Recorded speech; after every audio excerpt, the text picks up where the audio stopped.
Hello,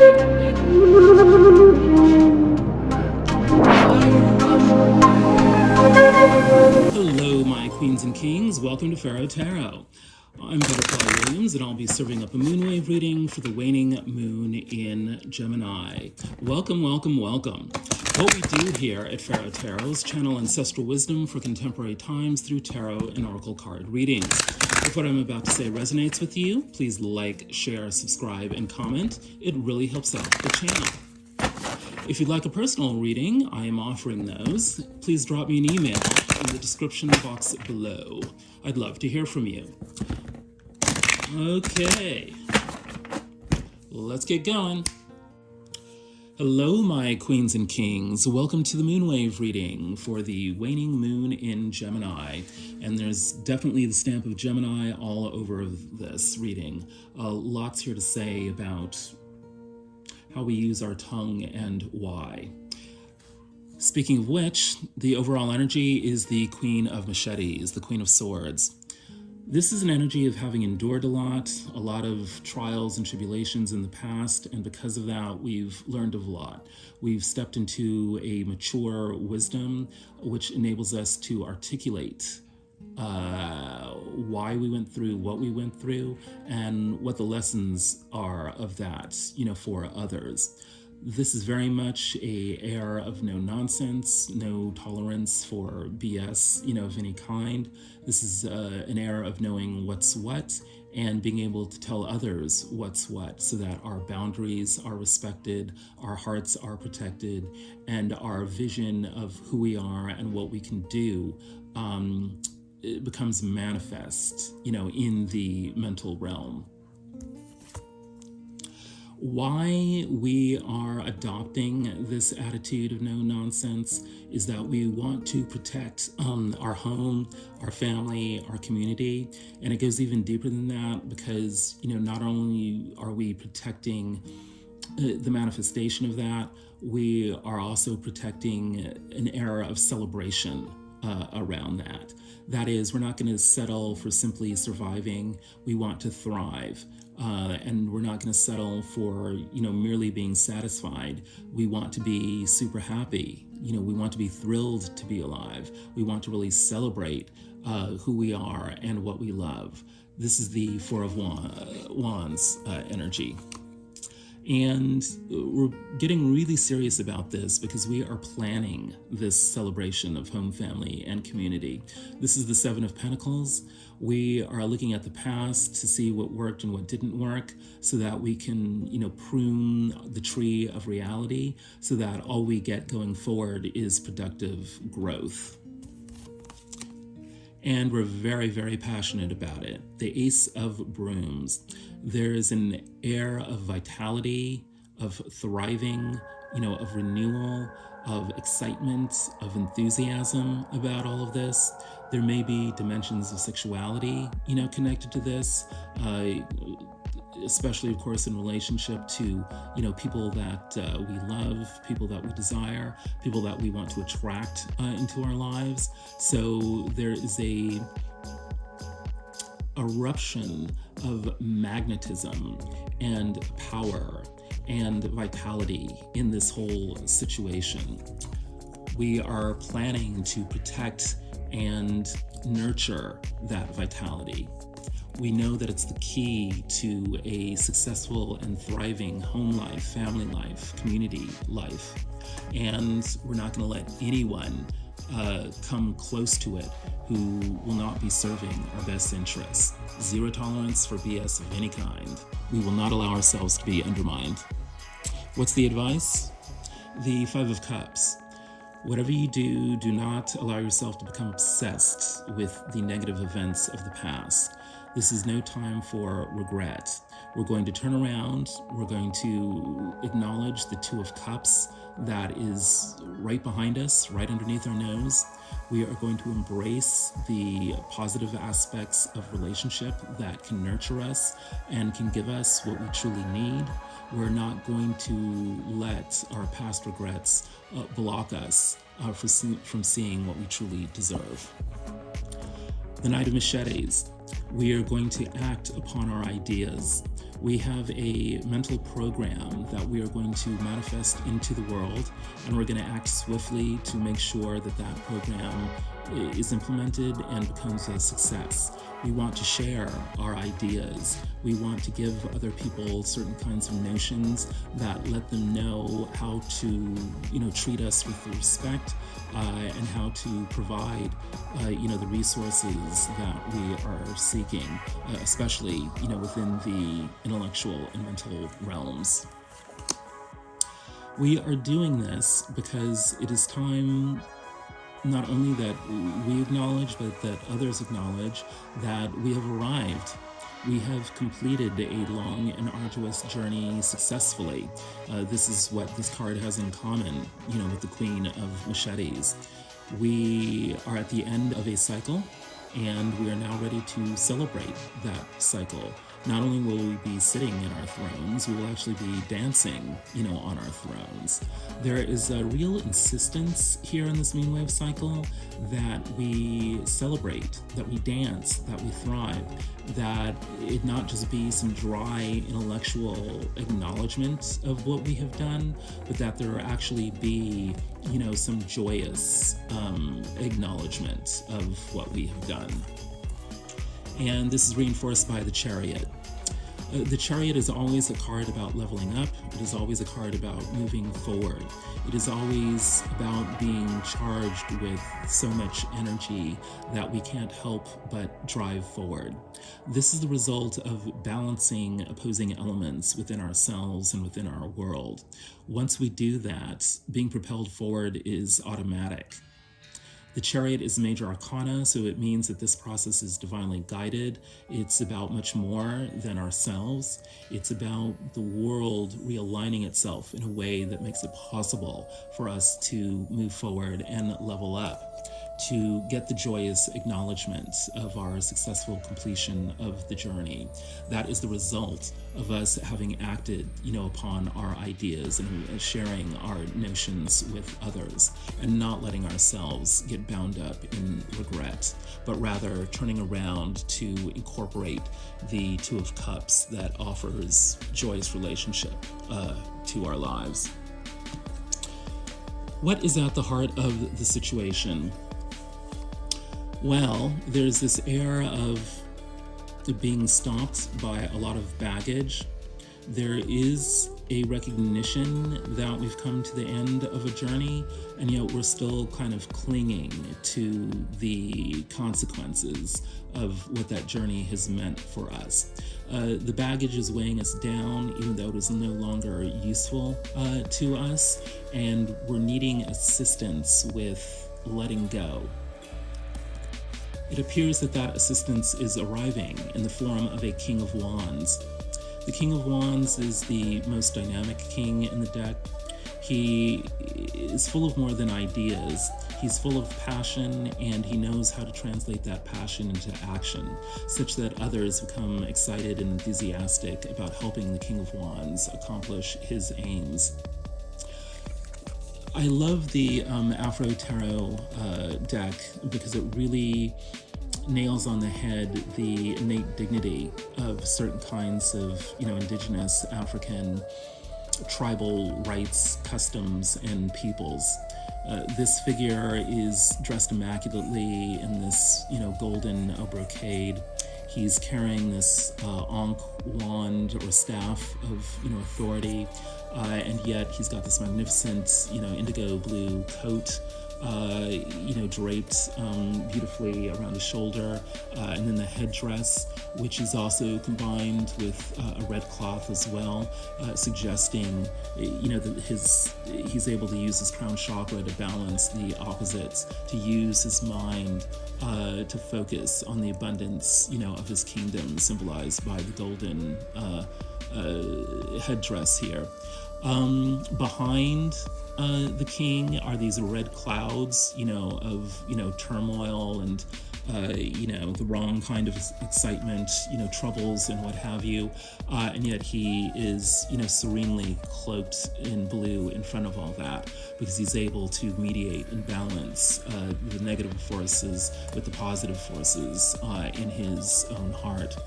it's interesting that, we have the Ten of Wands, which is all about, letting go of your burdens, and yet there's, a bag symbolizing, the burdens of authority, the burdens of power, draped around the staff of authority here. There's a sense here that even as we let go of the kind of burdens that we no longer need, we're going to replace those with another kind of burden, the burden of actually being able to make choices about what to do, with our lives, with our loved ones, with our communities. So it's not that our lives will be entirely stress-free going forward. It's just that we'll be trading the stress of challenges that no longer serve us for the stress of dealing with challenges that actually enrich and empower our lives. And this is symbolized even further by the ring. This King of Wands is actually going to be making an offer, and it's an offer of commitment, the kind of commitment that lends structure, resources, and power to our lives. So it's looking like by making some sort of long-term commitment, for the future, it replaces, these cheap burdens that no longer really serve us with another set of demands that actually, brings, love and power and abundance into our lives. What's in the upper world of the situation? We've got death, right? This card is very much linked to the World card, which is sort of the happy version, of the Death card. Because in the World card, we have reached the end of a certain life cycle, and we've done so successfully. The Death card emphasizes the end nature of that process.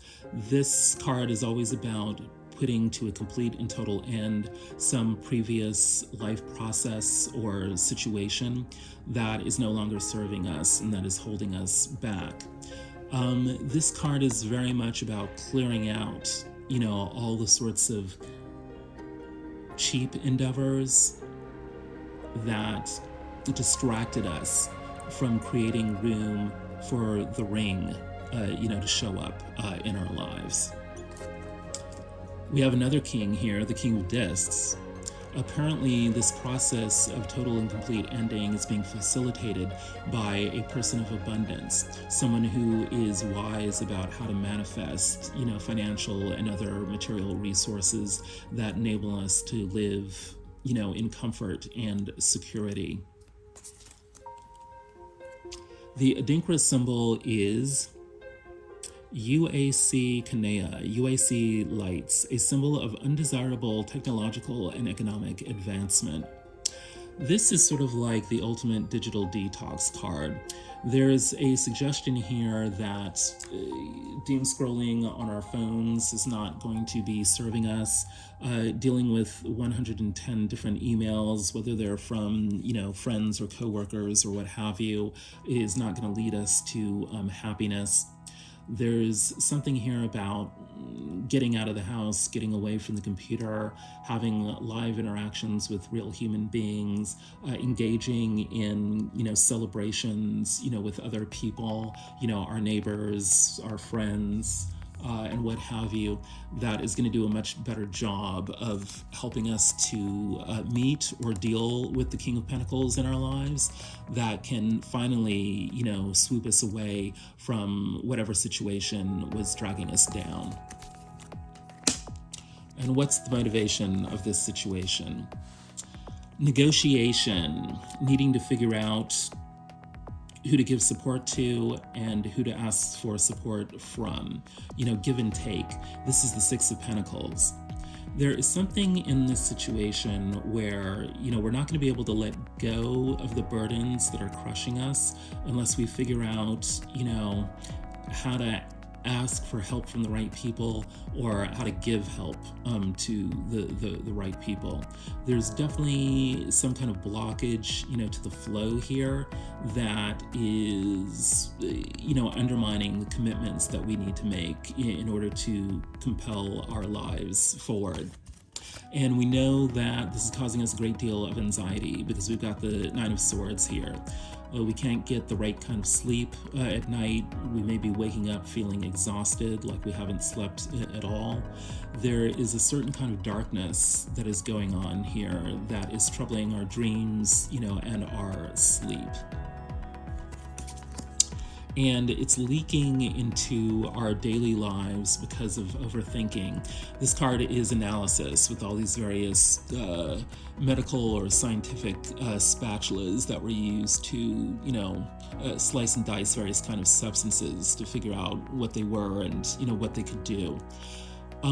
There's something about mulling over and over again the past, mulling over and over again woulda, shoulda, coulda, mulling over and over again, what if, that is really disturbing, our sleep and our minds and putting us in a really dark place. And it's affecting our ability to engage in the kind of negotiations, whether personal or related to business, that are going to help move our lives forward. So we are motivated to, one by one, carefully look at our fears and try to address them in ways that still leave us with love and respect, for who we are as people. The way to judge our thoughts here is by whether or not they are leading us towards being able to love and respect ourselves. Is there a way that we can relax, in response to our thoughts, rather than letting our thoughts charge us up with unexpended energy that is keeping us up late at night? What's going on with you directly? Yeah, the Eight of Swords, self-sabotage, letting limited thinking and negative thinking blind us to the opportunities that can help us, escape these self-imposed bonds upon us. This card is good news in that it always signifies that whatever we are looking at is not nearly as dangerous or as threatening to us as we think it may be. And apparently this concern that is keeping us late at night has to do with, what we think others are saying about us. The Five of Knives, particularly in this depiction, is about, others using gossip and slander to benefit themselves, at our expense. There's something here about, certainly if we are engaging in that kind of behavior, then it's the one who's truly being damaged by it is us, because it's holding us back. The thing gossips never realize is that no one trusts them. And the specific area of life in which it would be holding us back is, our abundance. Your hands will connect you to more sources of income. You're being encouraged to create. So by clearing out either the gossiping or the worrying about the gossip and the slander, we can actually turn our attention back to our creativity, to the kinds of activities that make us happy. And that is actually going to steer us in the direction of our abundance. What's in the upper world? Yeah, we're almost at the end, but not quite, and we really just need to keep pushing forward. This is the Nine of Brooms or the Nine of Wands. We've been through a lot. We have fought a lot of different battles, but we need to remember that although we may be wounded, we are the source of our own healing, and we have survived all of those past battles, and we do have enough fight left in us to cross the finish line. Because that new beginning that we've been wanting so badly is right around the corner. This is Origin, the first major arcana. This is the card of the Fool. We are almost against our will taking that leap of faith that we need to take in order to move into the next era of our lives. This may be feeling dark to us. We may be feeling exhausted and wounded, but it's very clear that the divine forces, larger social forces, are moving us along, whether we want to be moved along or not. The best way to console ourselves is to go to our place of power, whether that is a place in nature or some place of worship. There is something very moving and fortifying and revivifying about going to our place of power, a place, an actual physical place that we can go to that nurtures us, protects us, gives us a sense of connection with the divine. This is the Great Pyramid, mystery and ceremony. Back in ancient Egypt, the Great Pyramids were actually capped with these golden medals that made it absolutely clear that the pyramids were sacred places of shining connection with God. So there's something about, meditating upon the Great Pyramids with their golden caps.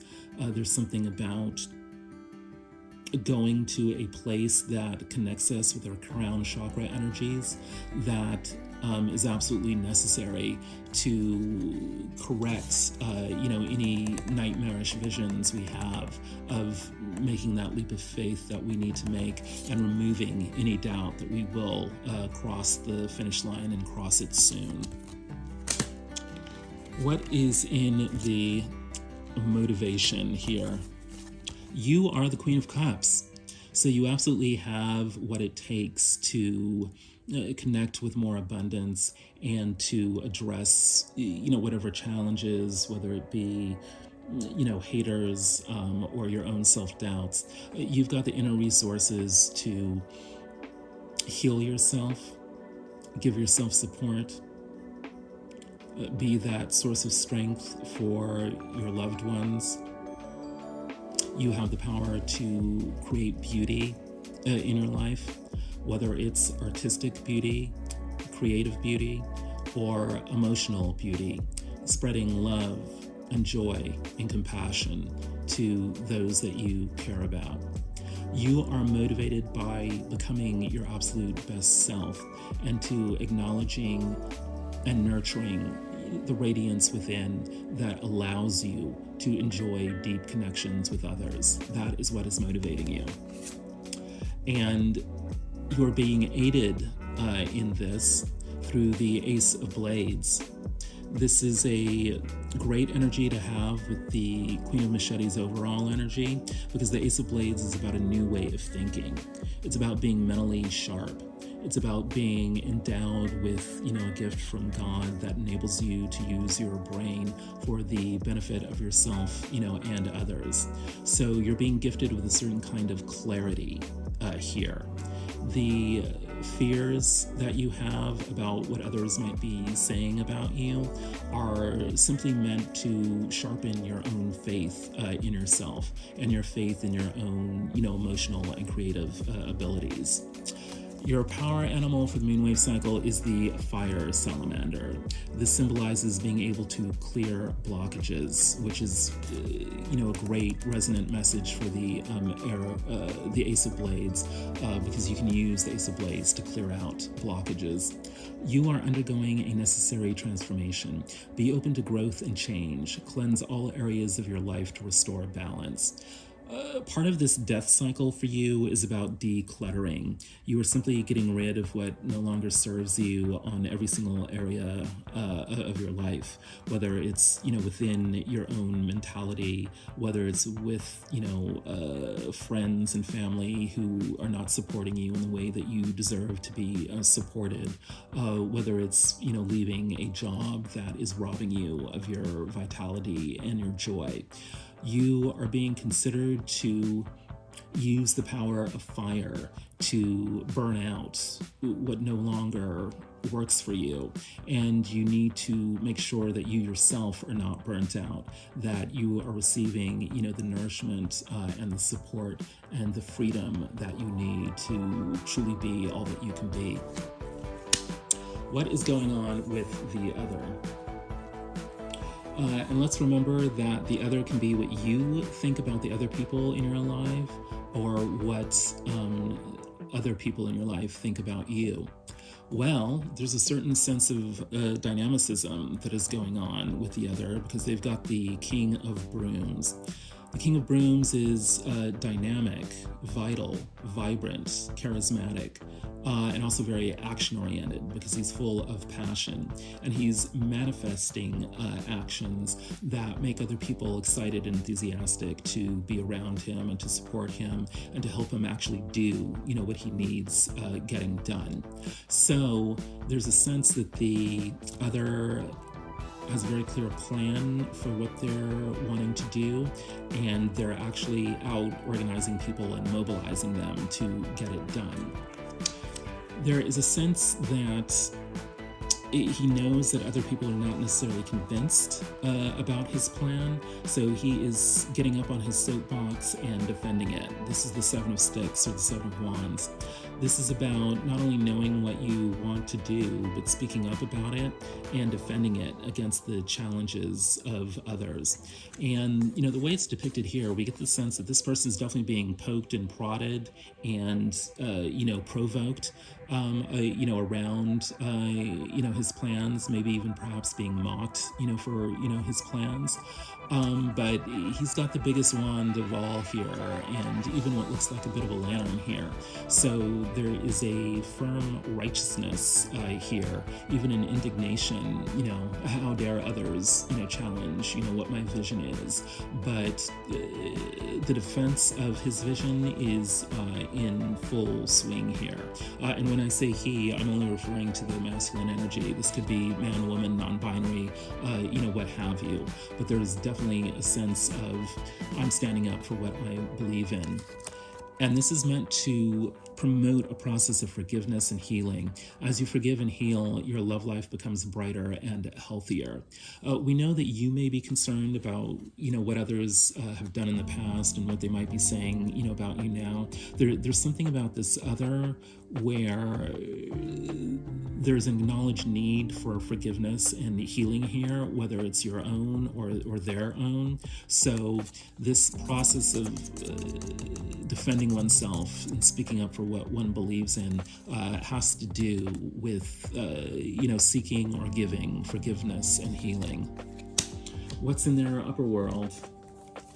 Well, they're under pressure to make a choice, specifically a choice about their life direction. They are at a crossroads, and one path will lead to nowhere and stagnation, and the other path will open up doors to the entire world. The world card came up in the overall advice, and here we have the world symbolized by a globe in this man's hand.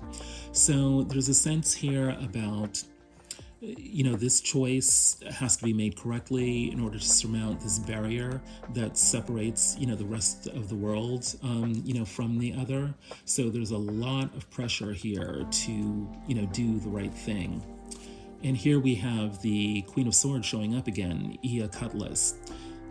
Here, very beautifully rendered in this line drawing with this sword earring. This Queen of Swords is almost like a majestic goddess. There's something otherworldly about her, something fierce and yet also serene, something that's, set apart. So we're definitely dealing with some kind of regal presence here that realizes it is at a crossroad, or that is helping someone else who is at a crossroads to, make this huge life decision here. And it's coming across, this choice making as being a trial by fire. Here we have the desert, sacred archetypal element of fire. This card signifies the fires of transformation, of having, the dross burnt away totally and completely so that one is reduced to an essence. One is forced by the challenges in one's life to come to a real reckoning about who one is and what one really wants. There's a sense of having all distractions, all negativity, burnt away so that you're really forced to, confront yourself and really make a decision about what it is that you truly want. That's very much, this Ia Cutlass energy, and it's very much the energy of the Two of Wands. What is in the motivation? Wow. Forgiveness, healing, and having to make some huge life choices here. And yet, the other either may be feeling like a Page of Pentacles, like a newbie to some sort of, business situation. Maybe it's a new job, or maybe it's a new opportunity. But there's something here about, making one's coin and yet not being absolutely clear, not being masterful or learned enough to know how to make the most of the situation. So there's a, sense of worry about, how to move forward, with this life choice, because we have the Nine of Blades showing up again. So, what's worrisome in this situation is that the people involved may not really know totally and completely, what they're doing.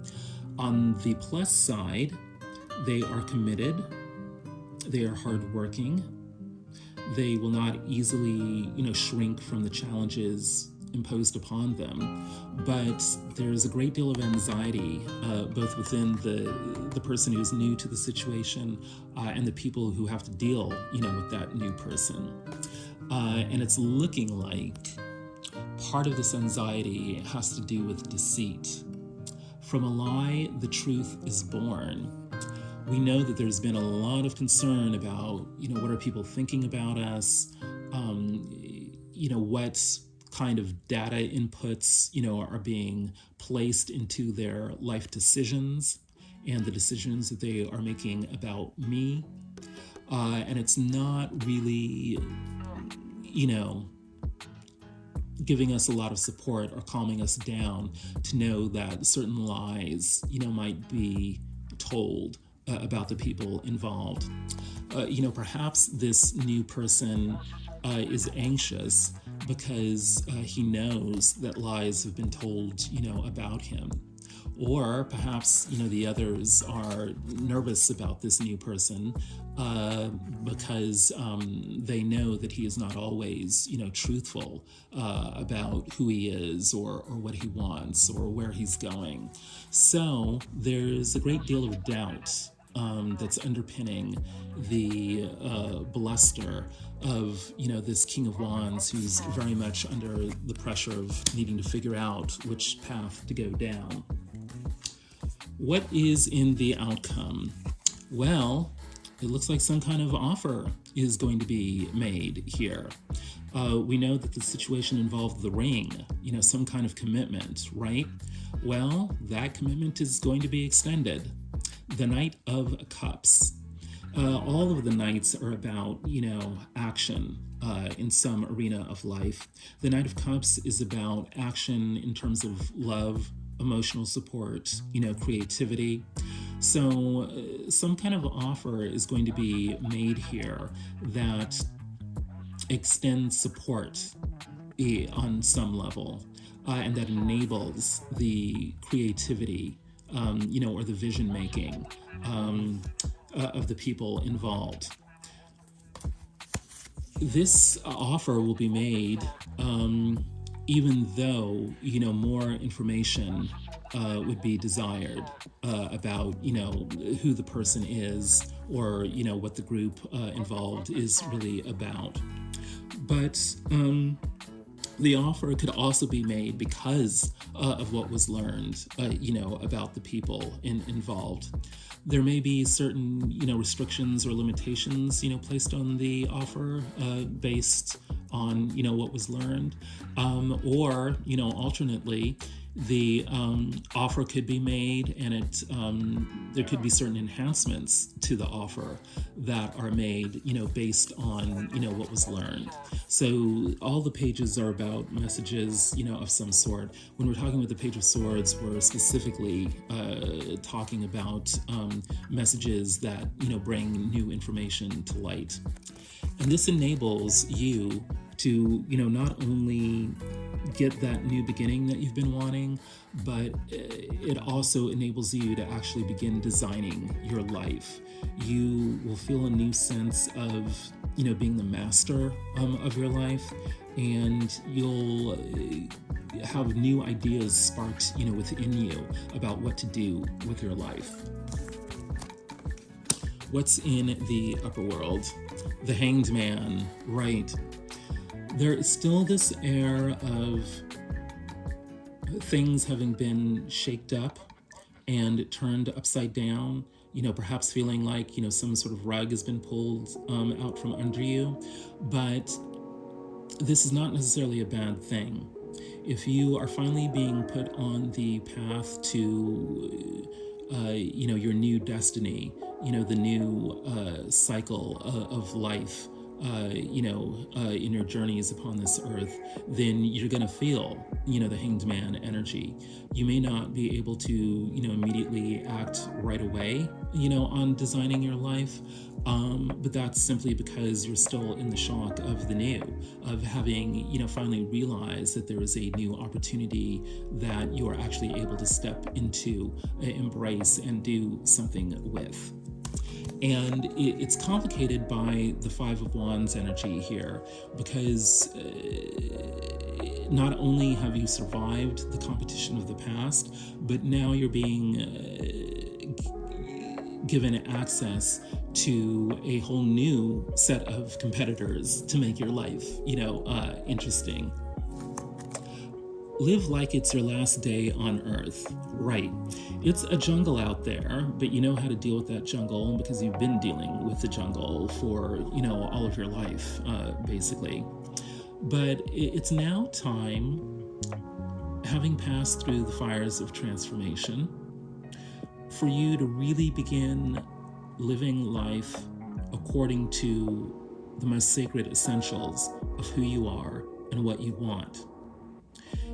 If you were put into the position where you only had 24 hours to live, then you would no longer be needing to live according to the dictates of others or according to the dictates of the usual routines that are designed to get you what you want. You would have 24 hours to do what you wanted and only what you wanted according to the most sacred needs of your soul. What if you were actually able to live life like that the whole time? Perhaps the fact that you weren't living life like that is why you wound up in the strange situation that you have been in. So live life like it's your last day on Earth. That is a key clue to how to deal with the new devils that are in your life as a result of you being on a new level. And it'll also help you figure out how to turn your life right side up, from the Hanged Man energy. What's motivating this outcome? Justice. Finally, good karma is being served. Finally, whatever you have endured in the past is being balanced out with what is actually going to serve you for this new cycle of life. You are being ferried from a negative mindset to a positive mindset. The Six of Swords. This is always about a journey across water, using your mind to navigate, your emotions. Specifically in this deck, the Journey to Egypt Tarot. This is about a shamanic journey, being able to deal with the underworld sources, being able to communicate, with your spirit guides in a way that enables you to not only protect yourself, but engage life from a new dimension that enables you to feel joy and abundance, and to help access the knowledge that you need to protect and heal your loved ones. This is the nature of the kind of justice that you are getting in this offer that is coming to you. Daring. Find your voice and use it nice and loud, even if it makes you feel uncomfortable. Even if you don't use it now, nothing will change. Well, certainly if the other is getting up on their soapbox, then you need to be getting up on your soapbox as well. And who knows, perhaps, the other that we were talking about was actually you. So there's definitely a sense here of really needing to open up the throat chakra, because if we want the justice to fully manifest in the form of, moving on from past troubles, towards, a more grounded, centered, and healing space, there's something about, using our own voice to make that happen. You are being the gift of being daring this moonwave cycle. It's really the key to getting the commitment that you want to manifest in your life. Well, let me see. The